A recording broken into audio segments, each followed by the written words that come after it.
n'alyoka afuna okubikulirwa. Kati waliwo ate okubikulirwa okulala kwenfunye. Waliwo akola ki abugujjana n'ebirooto ebibi ebitategeerekeka ebiva eri wa Setaani. Naye okiraba nti nno wano tuleese omwoyo w'amagezi nti nno buli woogenda okwebaka mu kifo ky'okwezizika obwezizzi Bayibuli. Baako ekigambo kya Katonda ky'osoma ekyeweesizika ng'osoma ku kigambo kya Katonda nga tonnaba kwebaka. Ekituufu Musumba kyogambye abamu asooka alaba firimu n'agenda mugenda byakati kangende neebake. Soma ku Bayibuli. Sabako nga tonaba kwebaka. Omanyi weebakidde mu presence ya Katonda. Tojja kuloota galooto gatya. Okiraba ojja kufuna bubaka nga buvaawa nga buva eri Katonda. Kubanga weewadde ebbanga okumanya Katonda n'omusemberera okuyita mu kusoma ekigambo kye.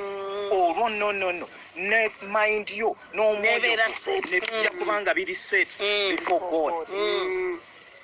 Soma meka Genesis 28 ajja kutandika ku lunyiri olusooka naye ffe kati tusome olw'ekkumi paka story yonna bajja 17 naye ffe kati basomere 12.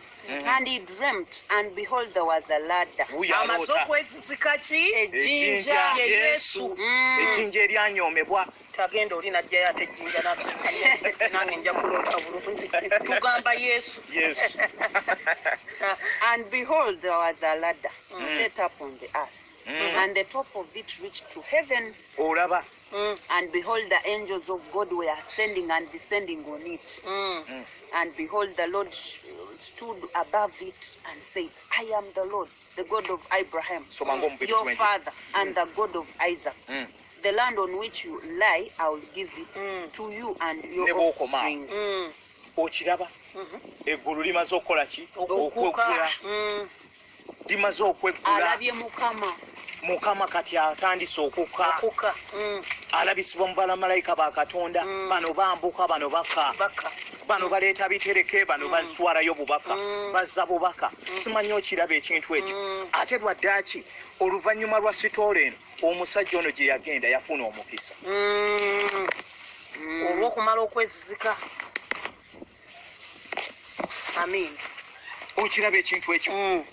Kati ne mu biseera bino tukkiriza Katonda akyasobola okukola ki? Okuggula obwengula bwaffe. Okuyuza nga bw'ayogedde mu Isaaya. Singa ono yakaabirira Mukama n'agamba nti nno singa osse eggulu ne likola ki? Ne lirika.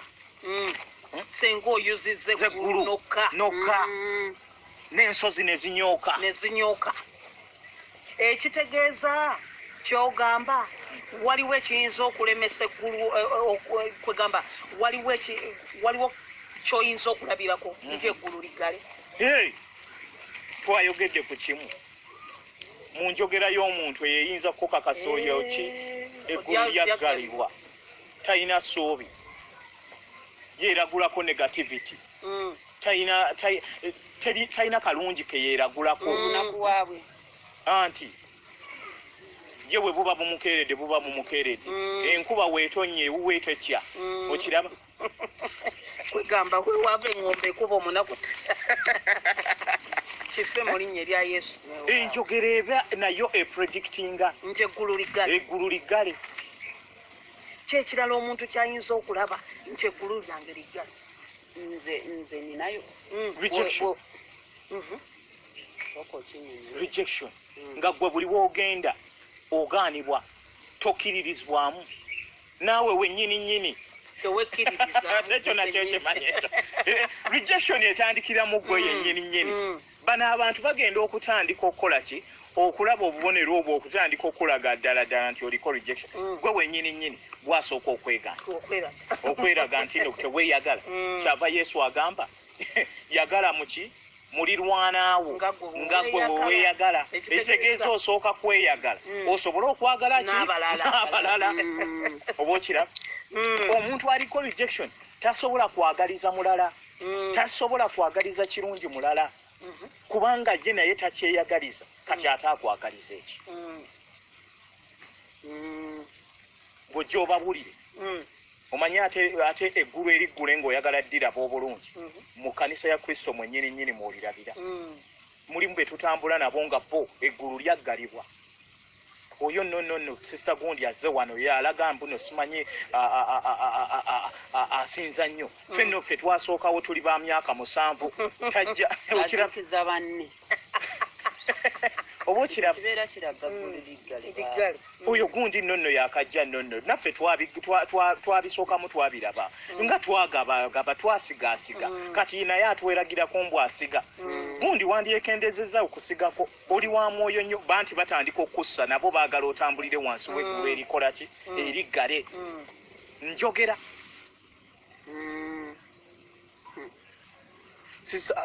Pasamiro obadde ogamba oti omuntu olaba otya nti oli closed heaven oba eggulu lyo lyaggalwa ng'ogyemya instructions ne commands za Katonda disobedience akukomandiza olina okukola kino nakino ogaanye omanyi tuli mu byawandiikibwa njabbawo ekyawandiikibwa Deuteronomy 28 olunya olwa 23 lugamba bweru kyamateeka 28 yes and the heavens over your head shall be bronze y'omuntu atambulira wansi w'eggulu eriggale under you shall be iron kasita obeera ng'otambulira wansi w'eggulu eriggale bwe bityo ebibeera eggulu lyo bibeeranga bronze ddamu olunyiriri olwo and the heavens over your head shall be bronze oba bronze bwegenda mu maaso and the earth under you shall be iron kyekyo ekifaananyi ky'eggulu eriggale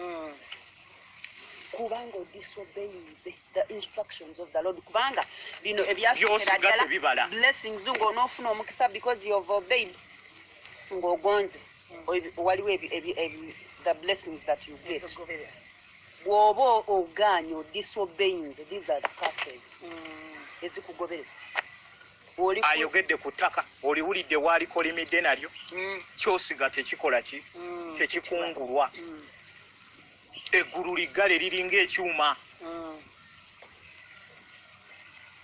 ate kinzijjukiza omanyi wali osabyeko essaala ng'owulira ng'akuba ku siringi naye ndowooza buli muntu yali atuuseeko akaseera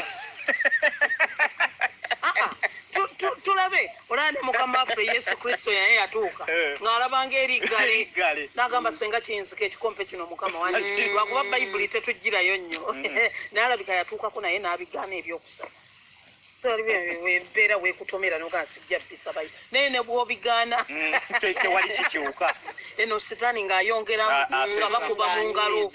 nga bakuba mu ngalo kati awotose abadde atumanyiira mumwongere mumutamise okusaba mumutamise bu audio bw'ekyoto ky'eddoboozi ly'essuubi mulaba muntu okumusindikira yenna asooza busooza akuweereza bu emoji busooza ekitegeeza obwo buddole bwakuweereza obusooza akooye eggulu liggale muleke era nga musumbamire wagamba ye alemerako naye nanga mpa ekisa ekiremerako nze tonsooza nempuweereza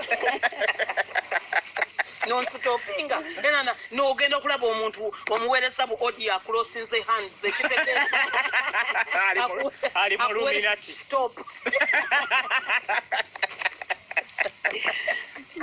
naye bambi wadde temwagala tujja bubaweereza ekisawe kiri kubanga ekiseera kigenda kutuuka nga tetukyali ku bu audio ng'ate mwe mutunoonya ye katonda w'ebiro n'ebiseera omuntu ayinza okugaana naye ekiseera kijja kutuuka nga munoonya bu audio bwe nga tebukyalabe ng'eggulu liggale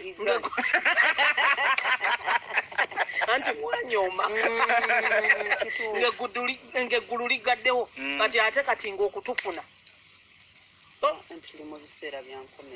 nga kati okutufuna abantu abo bannange baweerezanga bannange baliwa ng'okufuna anti youtube zatandise oli producer yatandise n'abiteekakoyo ku youtube kati ng'okutufuna ogenda ku zi youtube naye nga bino ebyobwereere tokyatufuna nnyo mpozi ng'oli akonectinze nnyo kati tukozese ekiseera nga kikyalimu eggulu kati liggule tuzza abantu eggulu lyeggule leka katonda ke waliwo embeera zetukooye buli mbeera mwoyita kyetuva tusiiba tubagamba proverbs 13:12 essuubi erirwawo lisindukiriza n'olinda ekintu tekijja naye what you should you do hang on the battle is tense but hold on abasajja bano kyovola aba Danieri baali bazira balemerako ebiro bya Babiloni obiyita byali byangu nze nonzijukiza Danieri omanyi singa yalinze nga nze asabye olunaku olusooka Mukama n'asindika naye ne bikwatibwawo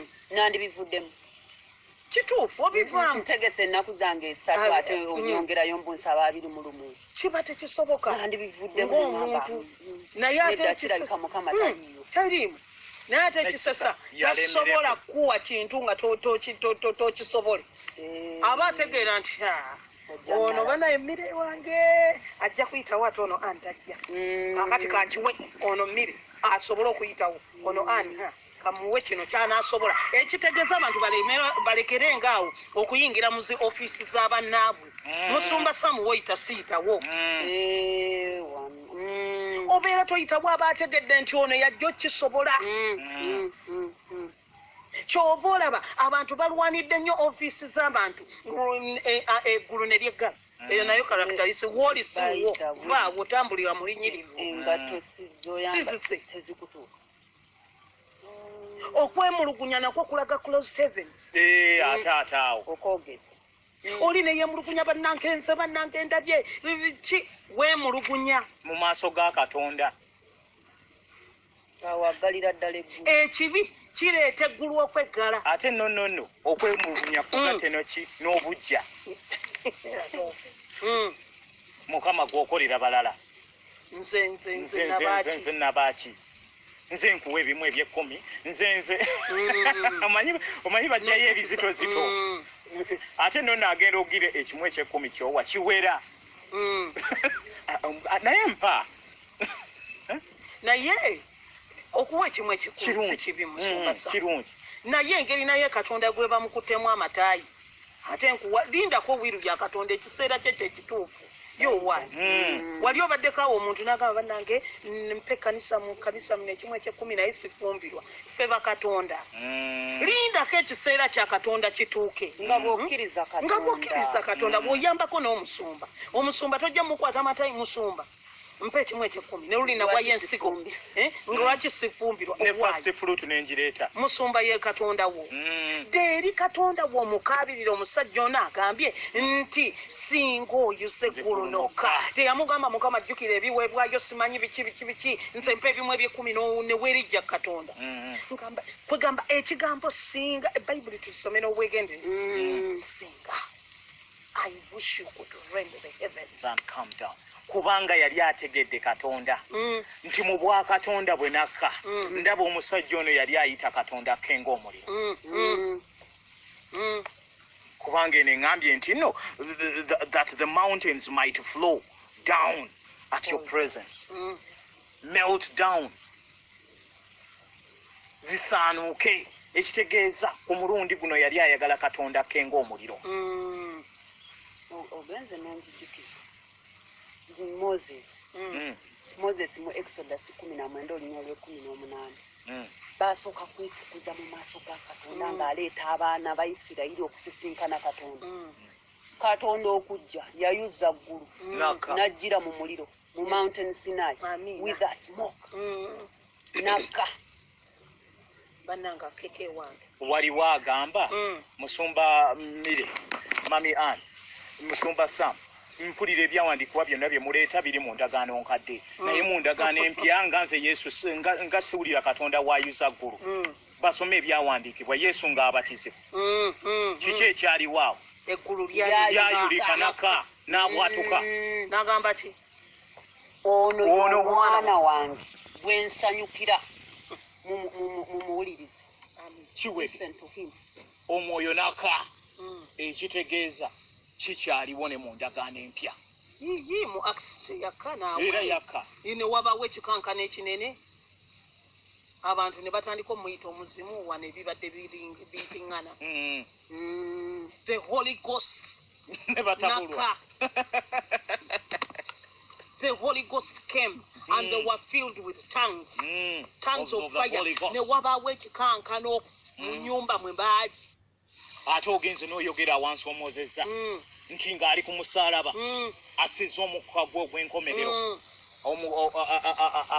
akiridde emagombe okulwana olutalo awo waliwo n'ekizikiza jukira kiki ekyaliwaawo bayibuli egamba nti no ejjigi ne liyulika kiki kye kyali kitegeeza nzijukira lumu twali to explaining about the holy of holiness ebifo ebyo byonna byonna kati kiraga nti no Katonda yavaayo in the holy of holiness n'alyoka abotola n'ayuza eggulu n'ajja even in the courts ng'ayagala kweraga nti nno ani akoze ekinsomoozezza okuka waliwo gwe twogera naye kati waliwo agenda okukola ekisoomooza Katonda ake waliwo agenda okaabirira Mukama ake waliwo agenda okubanga ye yeewaddeyo okutegeera Katonda ku luno lwokka Mukama ake ogenze n'oyogera ku byawandiikibwa mu ndagaano empya waliyo ne Yokaana lumu verse 51 ono yali Nasanayi ng'agamba Filipo omwo mu Nazareti muyinza ovaamu akalungi naye Bayibuli egamba you shall see the heaven open and the angels ascending and descending. You shall what? You shall see heaven open and the angels of God ascending and descending.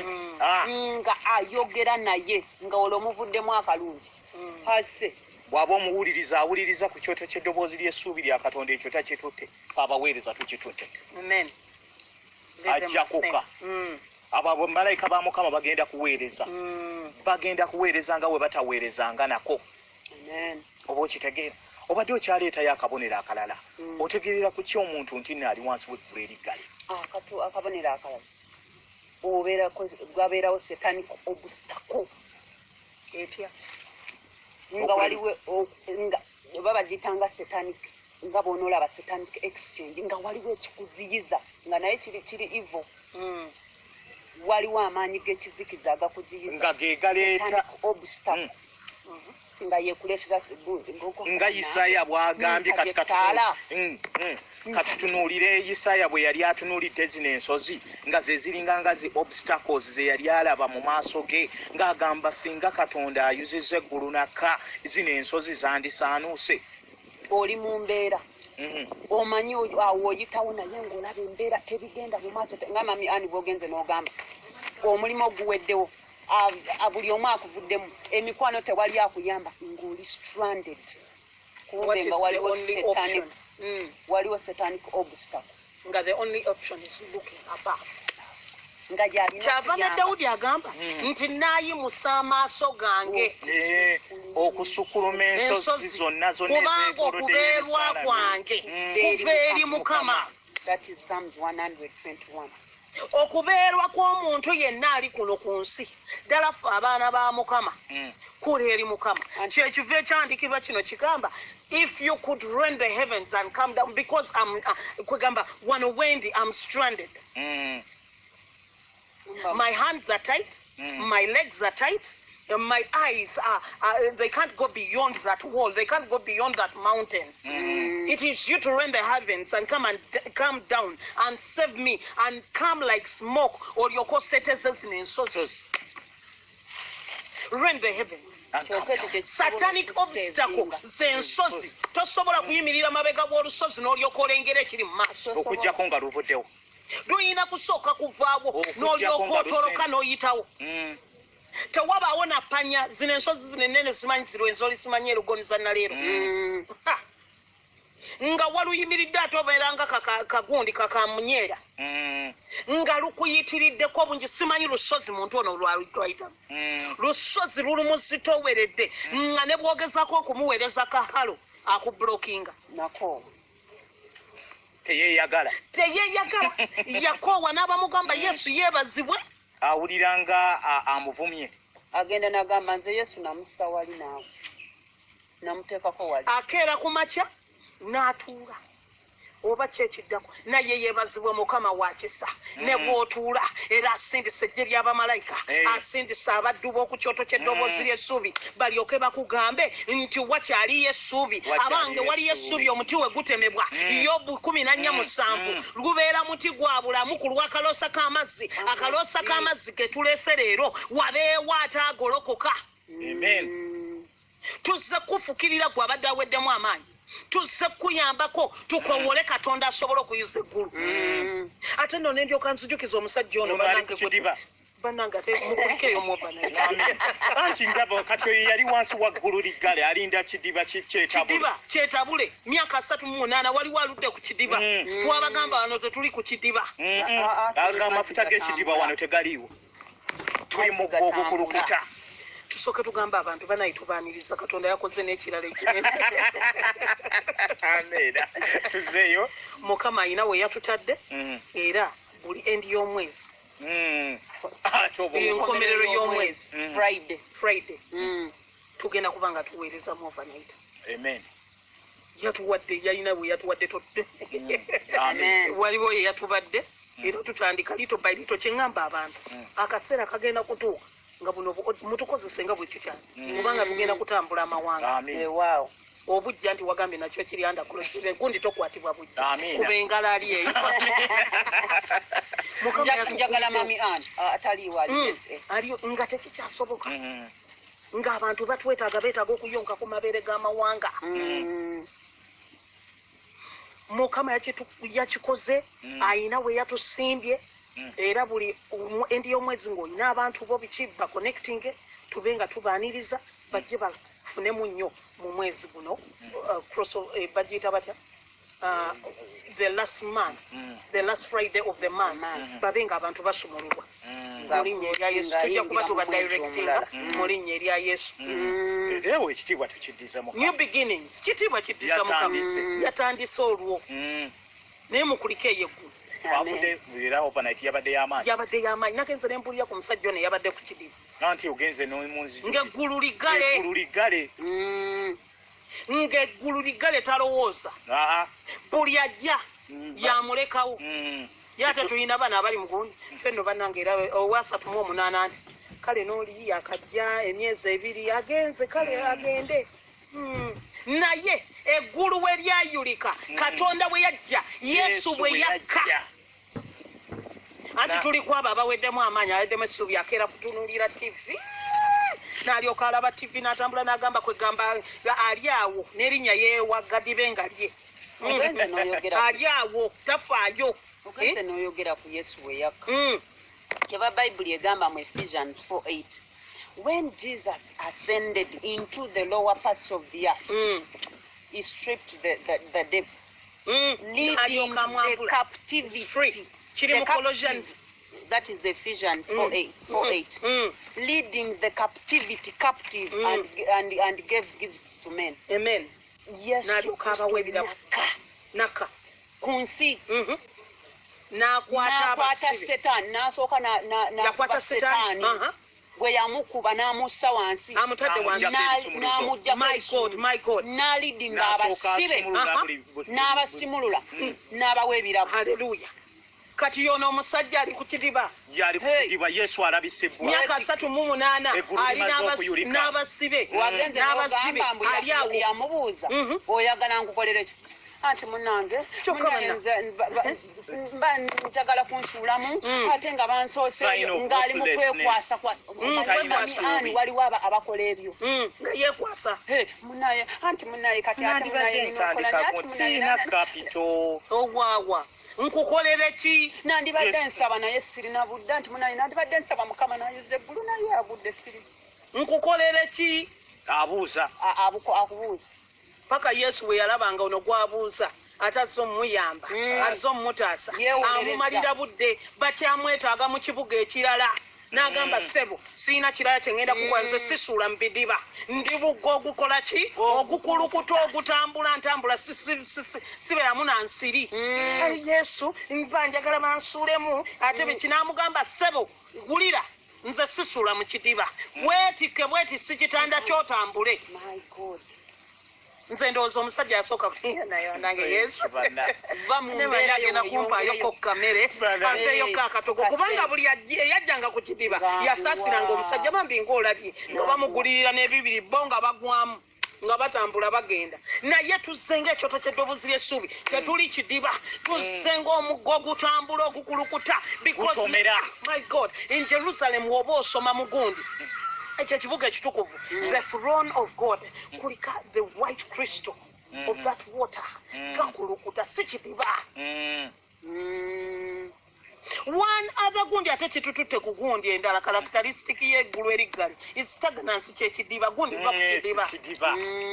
Ekitegeeza stagnancy omuntu agivaamu atya teeka y'ekigere ng'omwana ayavula agamba oba ngenda kugwanze mmanyi tebimukwatako. Ogenze n'onzijukiza Peetero alaba Yesu atambulira ku mazzi agamba nzije Yesu n'amugamba jangu linnya step esooka ekigere ekisooka ku mazzi ng'otunuulidde nze najja amaaso ku Yesu n'akikola ng'atunuulidde Yesu n'atambulira ku mazzi nga Yesu bwe yali atambula laba bw'atunuulira embeera abaana ba Katonda kati bye baliko agenze n'atunuulira embeera kino kikulumbye n'agamba kirabika ndizeka mu mbeera eno Mukama taliiwo ndi mu close kumbe nga Yesu ali wali akugamba jangu tunuulira nze naye najja amaaso ku Yesu ng'oli mu mbeera eyo tojja maaso ku Yesu. Amina. Goberera Yesu. Ojja kuyita mu mbeera obeerenga otambulira ku mazzi nga embeera ogiraba nga it is nothing. It's nothing. Beba mwana abaana bagundi. Bano bagundi yani Shadrach, Meshach na Abednego. Bali mu muliro bacakamulira muli wali wangamba mami ani. Ebyo weeyogeza nayo omuliro nga tegudigidiramu. Mukwano si kweyogeza. Atolooza banaakwata muliro ne bakuteeka mu kikomi ekyakira wali embeera yennyini gwe muliro ng'oyitamu teri n'abakusuddemu ssebo tebaagala na kumanya naye eggulu we lyakka mu Bayibuli egamba ennimi zaakomba bano abaali babasuddemu ate n'ekirala laba guno omuliro gwe baali babasuddemu gwali gusobola obbasaanyaawo naye saabaliro we yakka oba ontegeera saabaliro we yakka oyo is a consuming fire Romans kati we yakka yamira guno omuliro ne gubanga tegusobola kukola abaana ake tugenda kusaba Katonda ake waliwo agamba Musumba Sam mwogedde ku characteristics z'omuntu ng'ali under equal 7 ntegeera nti eggulu lyange lyeggutte. One is happiness, joy. Oli mu muliro kiri Musumba Mire kyogambye naye ng'okyakalanga bano abaana bali oli mu mbeera balaba basinza bagamba twamusuula mu muliro yo no twamuwayiriza ku mulimu ne bamugoba naye ng'ayongera kunyirira amasikini yamuleka nawo naye nga kiki sente asijjawo ez'enviro ne batandika ayenda yeyeetunda ali ku street ezo baga zakwata akola bw'amalaaya kumbe mukazi wattu ali mu muliro eggulu lyeggula bwekibalebale mu sente ya sente kumbe Katonda yamuwadde bbeeyi ya musayibwa Yesu yabadde atwala ku street ne bamugamba yakumu kitundu n'agitwala n'agamba naawe nnyina kanaana ne bagimuwa ng'eggulu lyamutegekedde 15 bano kati bali mu kwogera basigadde baleppusa oli ali mu muliro Katonda abaako engeri gyakutegekera kasitaka abaako engeri gyakutemera ekkubo we litali kasitaka abaako engeri gyakusiiga gundi bidiko nga ne bw'okwata fortune muto ne weesiiga nga bali balaba kitiibwa kya Katonda kubanga oli ku bidiko wa bibiri kendo kabuto kamalako mwezi naye nga Mukama akubikkidde mu kisa ebyo ebijja binyoomebwa ebyo ebyo ebijja kwegamba bijjira mu biragalalagala bwe bityo bibaamu obulamu Katonda nga yayuzizza eggulu tubagambye anti kati characteristic tugibalaze the kingdom of God is happiness, joy, peace in the Holy Ghost. Ani ogenze n'oyogera ku bantu munaye oli mufumbo toli mufumbo naye ng'onyirira nze ekyo kyambaako bangamba lwaki tofumbirwa oli kuki lwaki onoonya ebyo ebya Katonda mbonoonya musajja ava eri ebyo biveeko Katonda olowooza akyagabye ennaku zino abasajja tasekyali ogwofunye gw'ogenda oba afaanana atya genda nayo neŋŋamba ninda wanampa genda atwala bagendanga okuloba naasiiwuuka naafaanana naye nga nkwata